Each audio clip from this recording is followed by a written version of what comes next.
pwede kasing isumbong yun. Ngunit, alam nyo rin naman to, kayo naman lahat teacher, no? Tayo naman lahat teacher. Alam nyo naman,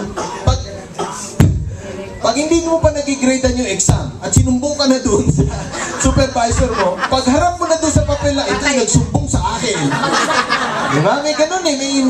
Kahit sa totoo naman hindi dapat ganun. May human nature.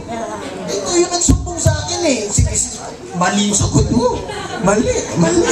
Puro mali na. Mas kitama. So, syempre may ganun ng inclination. So, yung iba, natatakot talaga magsumbong. Inaantay muna na, hindi nyo natatanong, marami kaming kliyente na mga union ng mga hotels and restaurants. No?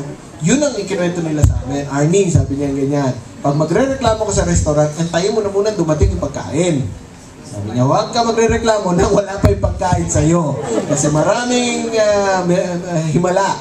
So parang ganun din po, no? Yung iba, nagdadalawang isip magreklamo sa judge na hindi pa lumalabas yung desisyon. Kasi, ano mangyari dun?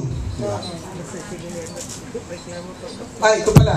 Ito, siguro po, bibigyan ko din, pasensya na, lalapitan ko, wala ako nung pointer na, itong ebidensya ay napakahalaga, no? At siguro po, ididiin ko to, maganda yung ating title, paralegal, no? Sa aming karanasan po, nagtitrain kami ng mga paralegals throughout the country, in different context, no? May context ng teacher, may context ng manggagawa sa pabrika, may context ng manggagawa sa service industry. Dami po. Isa sa pinakamalaking tulong ng paralegal ay sa pagkalap ng mga ebidensya.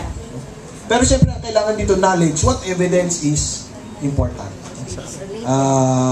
Quickly, ang mga usually po niyan ay paggawa ng affidavit. Yung ginagawa rin namin training. So marami na dati kaming mga participants, dati, tuwing may affidavit, lumalapit sila sa lawyer. Doble ang bayad nun na paggawa ng affidavit at pagnotaryo. Yung notaryo talagang lawyer lang ang pwede nun, no? Lalo na may mga jeep, o kaya may mga tolda sa doon kayo papanotaryo, no? Yung pagsulat ng mismong affidavit, kahit sino pwede po yun. At ang dami na namin na-train. Dito lang sa kwarto to, nakikita ko yung kakayanan, napakataas, no? So yan, pwedeng isulat kahit sino, papanotaryo mo lang. So ang bayad nun, notaryo na lang. So, malaki kagad ang tipid, no? Isa po yun. Ang sworn statement ay evidence. Sa karamihan sa inyo, yung kanina binabanggit ni Ramon, yung affidavit pwede submit yan sa disciplinary action o disciplinary procedure. Isa po pong ebidensya ay mga kapapilan. Whether yan ay letter, correspondence, payslip, or whatever, yan po lahat ay ebidensya.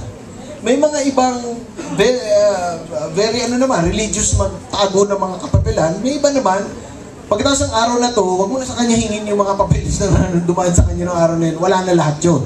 No? Ang totoo po niyan, iba pa rin ang nagsasalita ang papel sa kwento lang. No?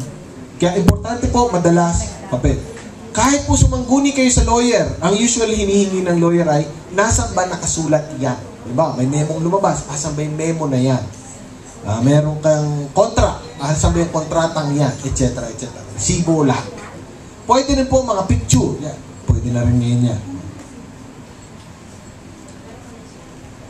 Pagkatapos po noon, nasubmit na, lilipunin ng judge lahat nung nasabi na sa direct examination, cross-examination, babasahin niya na sa transcript of records, titingnan niya yung mga ebidensya, maglalabas na po siya ng hatol.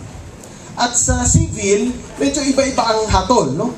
Pwedeng pagbigyan niya yung buo yung nagsumbong, pwedeng hindi. Pwedeng kalahati nun, 1/4 nun, 3/4 nun, lahat yun pwede. Pwede rin talo naman yung naghabla. So lahat yun, posible. So there's a very wide range of possibilities pagdating po sa judgment sa city. Dito po tumatagal sa kapila. No? Kaya nabanggit ko sa inyo, kung sa RTC, sino na dito ang tapos na sa MTC o RTC? Para kumuha tayo ng sariling pagpapatunay. Sir, ilang years ka sa RTC or MTC?